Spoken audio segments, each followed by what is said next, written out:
What up, everybody? It's Terminal here with a minor patch rundown. Earn was a little bit strong just to carry. It was giving you a lot of move speed and sprint speed and all these other combat stats if you were behind. Now it's a bit easier to find the Earn, and it's less strong to just hold it and carry it around. The Rift changes are kind of interesting. The warning time is reduced, but the preview time I don't think is. Like the one where you can kind of see like the ghost of the Rift, but it doesn't pop up on the map. Uh, so I guess this just means like if you have any semblance of awareness, nothing changes. Rift troopers are going to be a bit harder to kill. I don't know if this is going to make too much of a difference. Might be like matchup dependent. Like, does Lash still one-shot the wave with a single one? If that's the case, then this doesn't matter. But we'll see. Uh, this might mean that making the or getting the rift is more important, or nothing really changes. Objective change means that you get a little bit less ahead from split pushing, tiny little nerf on Scourge. The good users like Rem, Vindicta, etc., they're still going to be Calvin. They're still going to be good with this. It just means that if you're not getting as much spirit, like it takes a little bit more to hit the breakpoint as previous. I think it was 163 before. Off the top of my head, I probably should have did this. It's probably like 180 spirit to reach the old breakpoint. Um, yeah, I don't think this is super relevant. Billy change really doesn't change anything. This tiny little damage nerf, uh, like he's still doing a shit ton of damage, hitting his rising ram on you. Doorman changes are a bit interesting. So since Doorman has really big bullets, it's really easy for him to hit headshots. So this crit scaling thing is pretty relevant. The average Doorman has a headshot ratio of 34%. Uh, with higher ranks, that increases a bit. But what this means is that this is about a 3% DPS loss just on the crit scaling alone. And when it comes to bullet damage as a whole, he is weaker early and about the same late game, like max boons. The way that boons work is that they're kind of front loaded now. So this is just like a bit of a lane nerf. It's probably going to be pretty relevant, but it's not going to like kneecap the hero completely. Hotel guest change is pretty much irrelevant. Drifter is getting a pretty massive nerf. 10 DPS loss is huge. To put that in perspective, this change knocks Drifter down from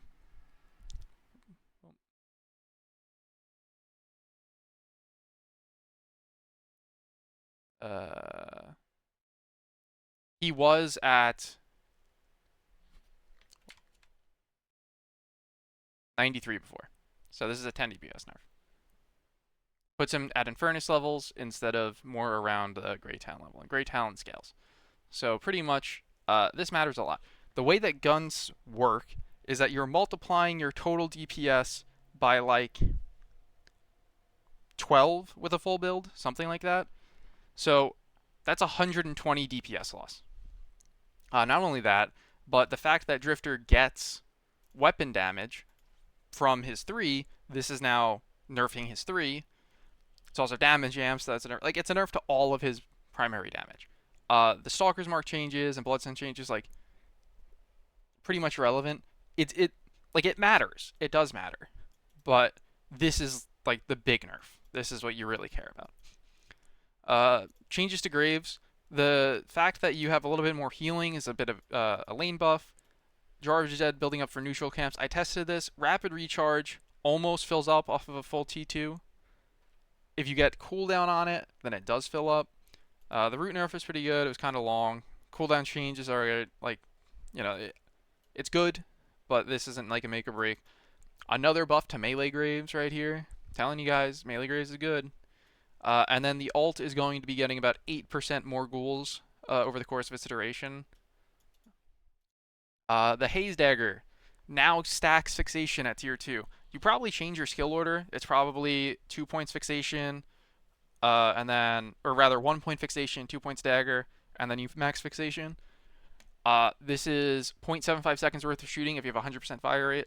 The less fire rate you have, the longer it would be worth of shooting. That's excluding headshots. You would just like cut this time in half for headshots. So, add a 0% fire rate, then it's 0.75 seconds if you're hitting all headshots. Uh, it also means that you're hitting 5 extra damage per bullet from hitting the dagger. Pretty big.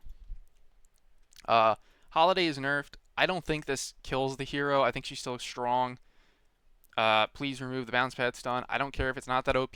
I don't find it fun. Mirage changes are really funny because Mirage has an OP lane. So they gave it a tiny little buff. The mark cooldown is reduced by 0.25 seconds, and the max mark is effectively like the same cooldown because now it reduces it by 0.25 less. It changed to the ult, doesn't matter for lane, of course. It's like the last thing you're maxing. But they do a slight nerf to his late game. Okay, well, I say slight nerf. The Dust Devil change is like really big for the Echo Shard build. It's knocking the total down from 5.2 to 3.6, but it's only a 0.28 scaling ratio on the Scarabs, which I say only. The way that the late game works, the big important part of Scarabs is not going to be the damage and the healing. The big important part of the Scarabs is the inhib and probably stacking the EE. So, I don't know. This is weird. His lane was already oppressive. Scarabs in lane needed to be nerfed, not Scarabs out of lane. I'll see. Maybe I'm wrong somehow, but I don't think this is going to change any of the frustrations with Mirage. Like, they're buffing the lane. Pocket Affliction duration is nerfed. This is interesting because every single time they nerf base durations, it impacts things substantially more than if they were to nerf like the percentage by a similar amount because, well, I guess like you don't really have percentage-based durations on heroes, but pretty much all your the only way to scale duration is with percentages, so this matters. People are gonna act like it's nothing, like it kind of is nothing, but it's also kind of not nothing. Shiv is just nerfed across the board pretty much. However, his bloodletting and his ult just require you to have some more APs before they're the same power level. Knives are going to be doing a bit less damage. Slice and Dice is going to be doing less damage. It's going to be shredding less. Well, this is good. Shiv was broken. It's probably going to knock him down a peg. He's still probably going to be strong. Like, AoE Spirit Tread for your team is OP. These two changes are alt changes which are just reverting the nerfs to the global cooldown of ults. Splatter is still going to be strong. Viscous is really safe, has a ton of range, it bounces all over the place, you have multiple opportunities to hit people. You're an item delivery system half the time. This is a 20 damage hit on the first hit. So if you hit all 4 bounces, you're probably losing 40 damage or something. If you're hitting all 4 bounces, you're still going to half health somebody. I don't think that this might change some slight frustrations where people are getting a ton of spirit early and now you're feeling oh, I lost 10 less health or something. I don't think this matters. Really don't.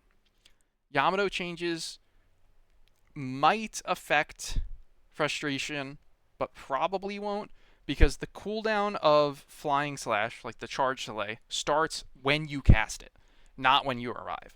So if you cast it and then you immediately get debuff removed, now you have an extra second before you can recast it, which it's relevant. That might come into play, but if you're arriving there, taking that extra second, I don't think it really changes anything. Some suggestions I've proposed and other people have proposed, I think a conditional cooldown reduction instead of charges would be good. So you land and then you hit a full charge power slash, and now you get 75% of the cooldown off of your 2 or something like that. Therefore, you could counterspell it or dodge it, and she can't just stick to you forever. I've also seen a suggestion where it's only 1 charge. The 5 AP grants charges, but you're going to have to buy items to actually gain extra charges, which would effectively cut down Yamato's souls by either 1600 for recharging rush or 3200 for rapid recharge, kills an item slot. That would be a really relevant nerf if she wanted to put power into the stickiness, which I think is worth it. Alright, that's it with the patch. I think I ran on a little bit long.